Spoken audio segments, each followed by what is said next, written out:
এই জন্য বন্ধু আল্লাহ ওয়াজ করতেছে, কালকিনির মানুষ হৃদয় করে শোনো গো বাবা, এর যুবকের দল, তোরা যখন সিনেমা দেখতে যাস তোদের মাজায় ব্যথা হয় না? গত 18 ডিসেম্বর 2022 ইন্টারন্যাশনাল প্ল্যাটফর্মে ছিল ফুটবল খেলা, ছিল কি ছিল না? আপনারা ভুলে গেছেন নি? এই বাংলাদেশের মুসলমান কত বন্ধু বেহায়াপনা করেছে, সারা রাত ভরে গোলা আতশবাজি ফুটিয়েছে, সেটা হারাম। খেলেছিল কারা? ঈমানদাররা না বেঈমানেরা? আল্লাহ কোরআনে বলেছে ইন্নাল কাফিরিনা কানু লাকুম আদুওয়াম মুবিনা। আল্লাহ বলেছেন the heretics are the eternal enemy of the believers। ঈমানদারদের প্রকাশ্য শত্রু হলো বেঈমানেরা। বেঈমানরা খেলেছে কারা?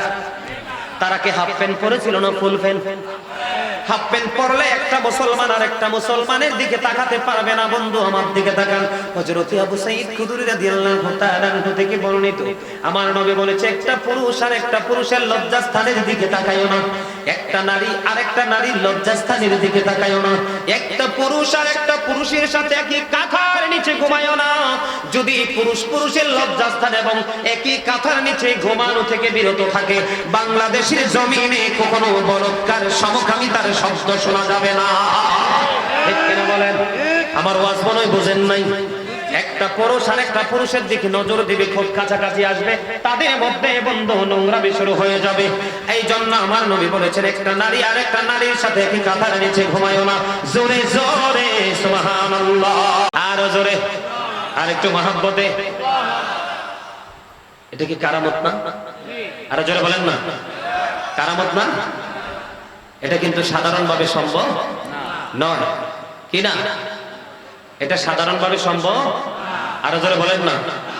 বন্ধুরে আমার, আরেকটা কারামতের কথা যদি বলি, আপনি ঈসা নবীর মা মারিয়াম, উনি কিন্তু হযরত জাকারিয়া আলাইহিস সালামের দায়িত্বে ছিলেন, ঠিক কিনা? ঠিক কিনা বলেন? উনি যেখানকার মধ্যে যেখানে তিনি বসবাস করতেন বন্ধু, পৃথিবীতে ওই ফলের কোনো মৌসুম ছিল না। কি ছিল না? এই ফলের কোনো মৌসুম ছিল না। কিন্তু ওনার কাছে মৌসুমী ফল পৃথিবীতে নাই, ওনার কাছে কিন্তু ওই ফলগুলো আমার আল্লাহ পাঠিয়ে দিতেন। জোরে জোরে কন্যা সুবহানাল্লাহ। আপনি আমি হাজার চিল্লাইলেও কিন্তু পাবো না। আরো জোরে কন্যা কেন পাবো? এটাকেই বলা হয় বন্ধু কারামত।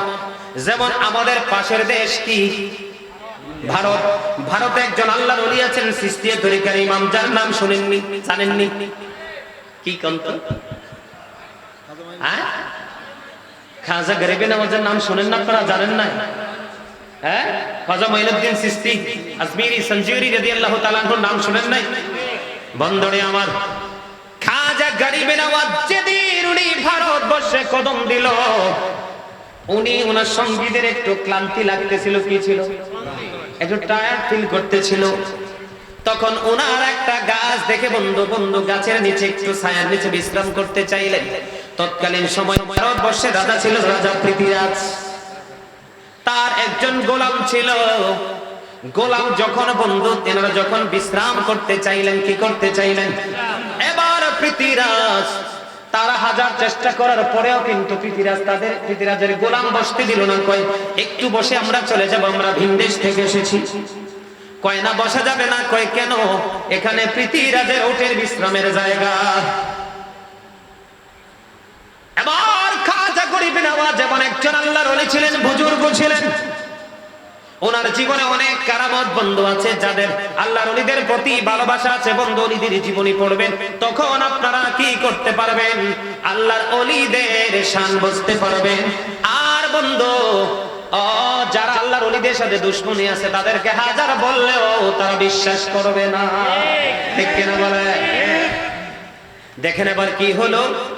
এবার তিনি কি করলেন বন্ধু? হাজার চেষ্টা করে বসতে পারলেন না। তিনি বললেন ওটের বিশ্রামের জায়গা কয় হয়? কয় ওটের বিশ্রামের জায়গা যদি হয় তাহলে ওঠে বিশ্রাম করবে। উঠাই কে? কে বলছে? খাজা মঈনুদ্দিন চিশতি। এই কথা বলে একটু রাগ নিয়ে বন্ধু তিনি ওনার গন্তব্যের দিকে রওনা হলেন, চলতে শুরু করলেন। যাইতে যাইতে যাইতে যাইতে বন্ধু ওনার গন্তব্যে গিয়ে তিনি বিশ্রাম নিলেন। দিনটা ফুরিয়ে গেল, রাত্র ফুরিয়ে গেল। সকাল যখন হলো, পৃথ্বীরাজের গোলাম উটগুলোকে মাঠে চড়ানোর জন্য ডাকতেছেন। হাজার চেষ্টা চেষ্টা করে ওটগুলোকে বন্ধু উঠাতে পারলো না। কি করতে পারলো না? উঠাতে পারলো না। খাজা গরিবে নওয়াজের এই কারামতের কথা বন্ধু খুব চমৎকার। বন্ধু ওই পৃথিরাজের গোলাম কি করেছিল, এই উটটার গায়ে বেত্রাঘাত পর্যন্ত করেছিল, উটের চোখ দিয়ে পানি পর্যন্ত বের হয়েছে, কিন্তু উটগুলো উঠতে পারে না। এবার বন্ধু পৃথিরাজের গোলাম চলে গেল পৃথিরাজের কাছে, যাইয়া পৃথিরাজকে বলল, আপনা আমাদের উটগুলো গাছের নিচে গতকালকে যেমনি শোয়াইলাম সেমনি বসে আছে, শুয়ে আছে, হাজার চেষ্টা করার পরেও উঠাতে পারেনি, কয় কারণ কি কিছু আছে কিনা। এবার তিনি বললেন যে কিছু বিদেশি মানুষ এখানে বিশ্রাম করতে চেয়েছিল, হাজার চেষ্টা করলো তাকে বিশ্রাম করতে দেয়নি। এবার পৃথিরাজ একটা ডাক দিয়ে বলল, আমার কাছে মনে হয় আমার মা আমাকে বলেছিল একদিন তোমার পরাজয় হবে, তুমি পরাধীন হবে, ওই বিদেশি মানুষের কাছে তুমি পরাজয় হবে, পরাজয় বরণ হবে। আমার মনে হয় সেই মানুষ ভারতে কদম দিয়ে দিয়েছে। এটা কে বলতেছে? পৃথিরাজ তার গোলামের কাছে চলে গেল। এবার পৃথিরাজ ডেকে ডেকে বলছে, আমার মনে হয় আমার মায়ের ভবিষ্যৎবাণী কাজে লেগে গেছে, তোমরা উটের কাছে গেলে লাভ হবে না, মানুষগুলোকে খুঁজে বের করো। বন্ধু খুঁজতে খুঁজতে খুঁজতে খুঁজতে খাজা গরিবে নওয়াজকে পেয়ে গেলেন। বন্ধু পাহাড়ের চূড়ায় গিয়ে তার সাথে আলাপ আলোচনা করলেন। বন্ধু তার কাছে ক্ষমা চাইলেন, বিনয়ী হলেন, নরম হলেন। খাজা গরিবে নওয়াজ তাকে খুশি হয়ে বললেন, যাও উটের কাছে চলে যাও।